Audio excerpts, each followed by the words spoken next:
तो दोस्तों एक बार फिर से आपका इस नई वीडियो में स्वागत है। और आज की इस वीडियो में हम इन सभी टॉपिक्स को कवर करने वाले हैं जो है आपके मॉडल वर्ब से रिलेटेड, यानी कि should be, could be, would be, may be और might be, must be, will be और कैन बी। इन सभी को हम कवर करेंगे, वो भी एग्जाम्पल्स के साथ, और इनकी हिंदी में डेफिनेशन भी देखेंगे कि आखिर इनकी डेफिनेशन क्या है। और जो भी हम इसमें एग्जाम्पल लेने वाले हैं वो सभी आपके रियल लाइफ से रिलेटेड एग्जाम्पल होंगे। तो वीडियो को अंत तक देखिएगा, आपके आज इन सभी मॉडल वर्ब से जो डाउट है वो बिल्कुल क्लियर हो जाएगा। तो चलिए देखते हैं एक एक करके। तो सबसे पहले हम देखने वाले हैं शुड बी को, यानी कि शुड बी का मतलब क्या होता है। तो देखिए शुड बी के दो मतलब निकलते हैं। एक तो होता है होना चाहिए, यानी कि किसी को कहीं पर होना चाहिए, और दूसरा है रहा होना चाहिए, यानी कि किसी को कोई काम कर रहा होना चाहिए। इसका मतलब ये है। अब देखिए इसका जो सेंटेंस का स्ट्रक्चर है वो ये है। इसमें सबसे पहले आपको सब्जेक्ट लगाना है, उसके बाद आपको यूज करना है शुड बी। जब आप शुड बी का यूज कर देंगे तो उसके बाद अब आपके जो अदर वर्ड्स हैं वो आपके आ जाएंगे। लेकिन ये वाला जो स्ट्रक्चर है ये मैंने आपको बताया है होना चाहिए के लिए।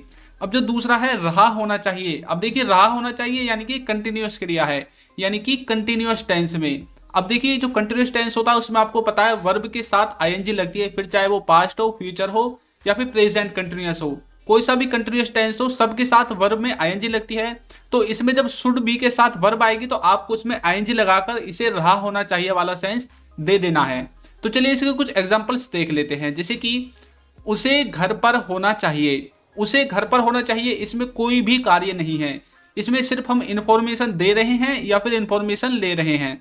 तो इसकी इंग्लिश बनेगी he should be at home, यानी कि उसे घर पर होना चाहिए। देखिए शुड में से यहाँ से देखिए ही आपका सब्जेक्ट है और शुड आपका यहाँ से आ गया है शुड बी से, और उसके बाद देखिए अदर वर्ड्स में आपके आगे हैं एट होम, यानी कि उसे घर पर होना चाहिए। तो इस तरह से आप इसे बनाएंगे।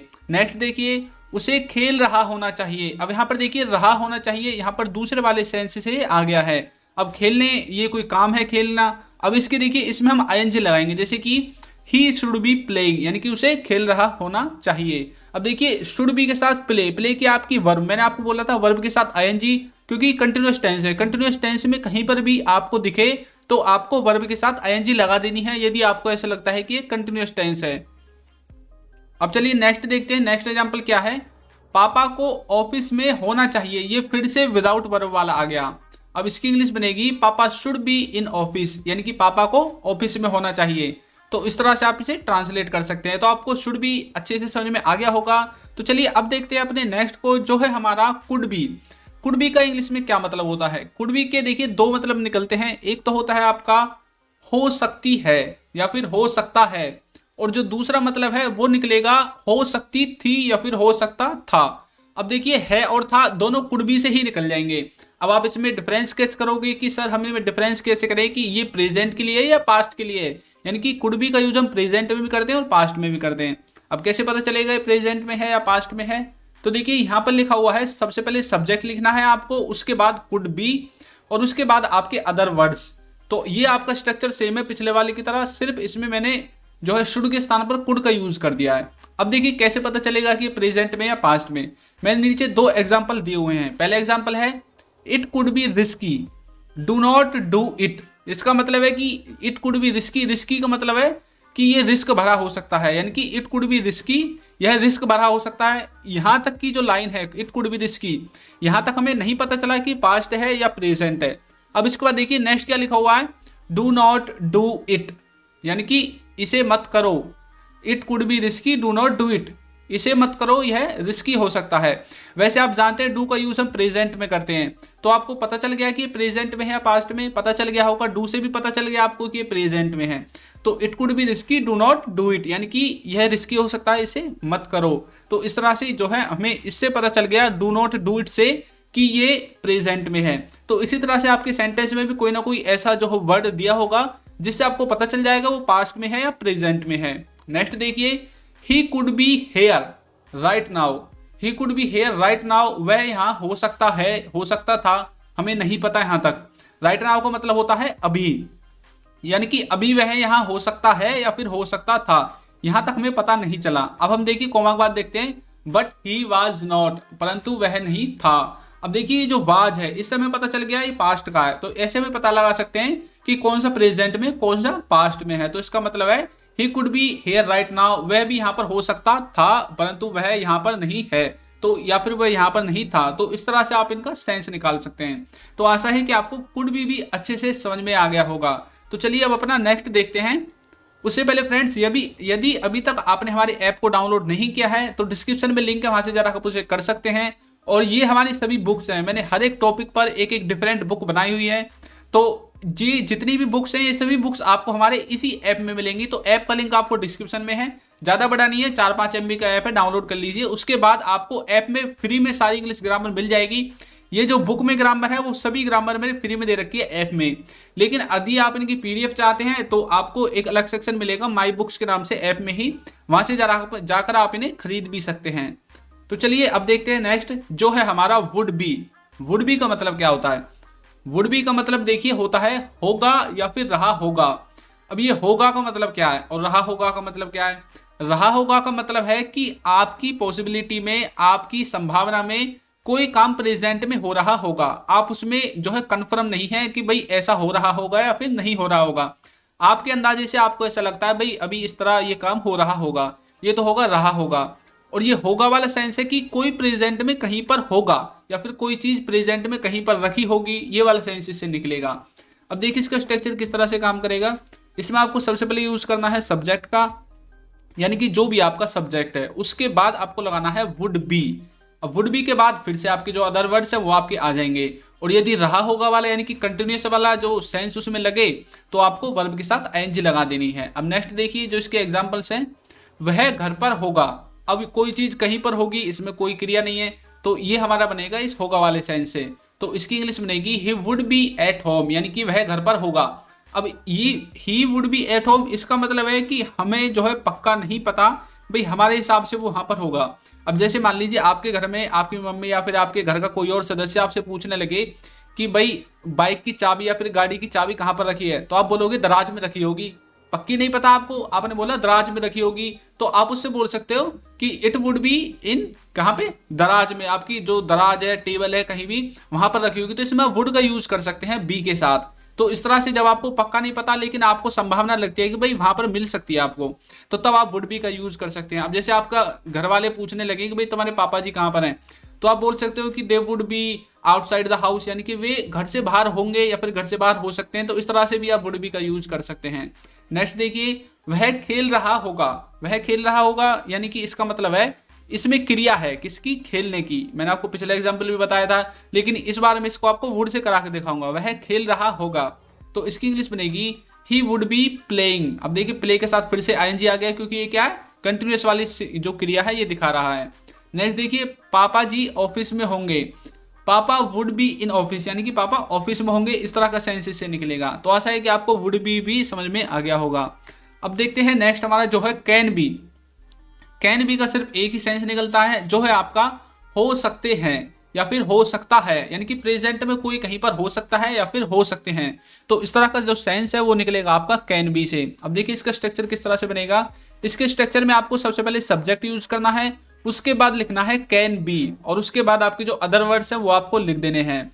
अब देखिए किस तरह से बनेंगे एग्जांपल्स। वह घर पर हो सकता है, यानी कि वह घर पर हो सकता है। अब इसमें सकता है वाला सेंस आ रहा है तो इसके लिए हमें यूज करना पड़ेगा कैन बी।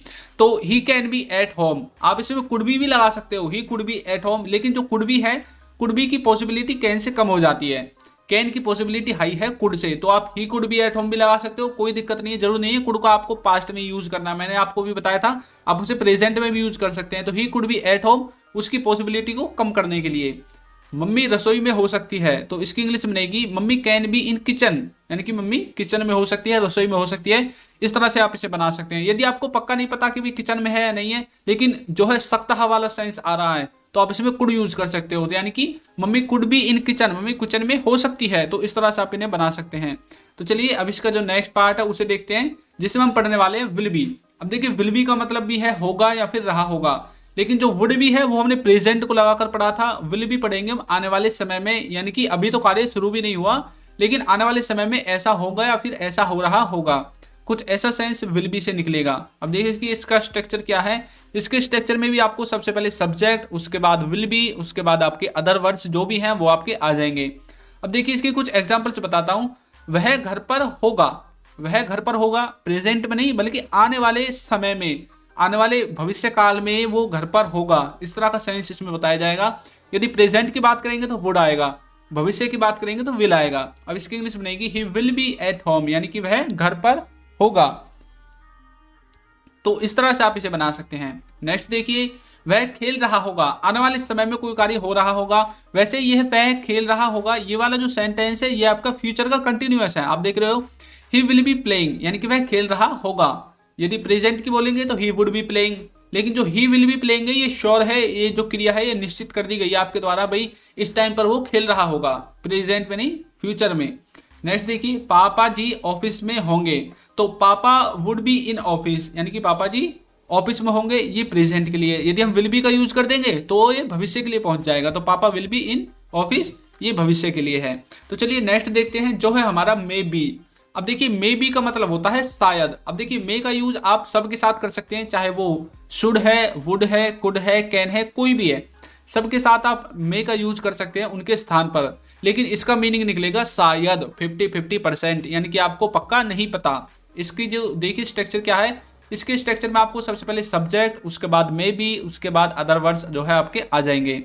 अब देखिए इसके एग्जांपल्स, शायद वह घर पर हो सकता है, आपको पक्का नहीं पता, 50-50% चांस आपने कर दिया कि भाई शायद ही वो घर पर हो सकता है, तो इसकी इंग्लिश बनेगी ही मे बी एट होम, यानी कि वह घर पर हो सकता है। देखिए इसमें रहा होगा वाला सेंस भी आ जाएगा, कोई दिक्कत नहीं है, लेकिन जो 50-50% पॉसिबिलिटी है वो इसमें बन जाएगी। शायद वह खेल रहा होगा, इसकी इंग्लिश बनेगी ही मे बी प्लेइंग, यानी कि वह खेल रहा होगा।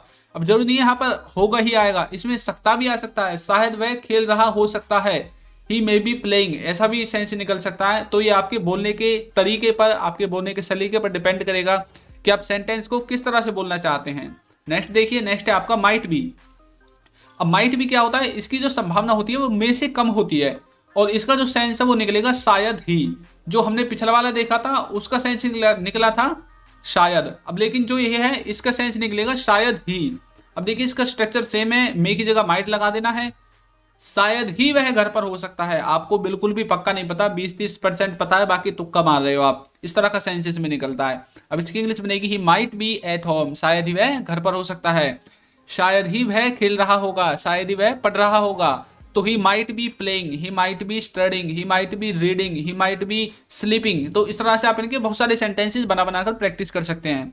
तो चलिए एक और देखते हैं जो हमारा नेक्स्ट है मस्ट बी। मस्ट बी जो है आपका पत्थर की लकीर वाला सेंटेंस है, फिर से आ गया।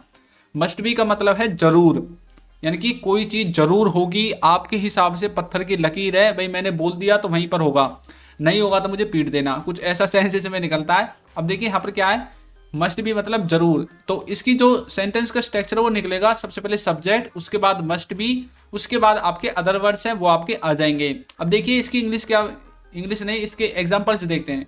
इसके एग्जांपल्स देखिए, वह पक्का घर पर हो सकता है, 100% आपने बोल दिया भाई वो घर पर ही हो सकता है। अब इसकी इंग्लिश बनेगी he must be at home, या फिर आप इसे ऐसे भी बोल सकते हो वह पक्का घर पर होगा, ये वाला सेंस भी आपका सेम निकलेगा, he must be at home, वह पक्का खेल रहा होगा, यानी कि आपके हिसाब से वो पक्का खेल रहा होगा क्योंकि इस टाइम वो रोज खेलता है, तो इसलिए आपने बोला ही मस्ट बी प्लेइंग, उसे ग्राउंड से ही पकड़ के लाओ, मतलब वो भी खेल रहा होगा। तो इस तरह का जो सेंस है वो आपको इसमें मिल जाएगा देखने को। तो आशा है कि आपको ये सारे जो सेंटेंसेज है वो समझ में आ गए होंगे। और दोस्तों आप एक बार डिस्क्रिप्शन को चेक जरूर करना, ऐप को डाउनलोड कीजिए, बहुत सारी चीजें आपको इसमें मिलेंगी, और 1-2 दिन में मैं आपको ऐप का अपडेट भी दूंगा जिसमें आपका इंटरफेस बिल्कुल बदल जाएगा और सारी चीजें जो है डेकोरेटेड मिलेंगी आपको। तो डिस्क्रिप्शन में लिंक है, जाकर जरूर चेक कीजिए। और वीडियो आपको कैसी लगी है कमेंट बॉक्स में बताना बिल्कुल ना भूले, मैं वेट करता हूं आपके कमेंट का कि आप किस किस को अच्छी लगी, किस किस को नहीं लगी है। तो यदि चैनल पर नए हैं तो चैनल को भी सब्सक्राइब कर दीजिए। Thank you.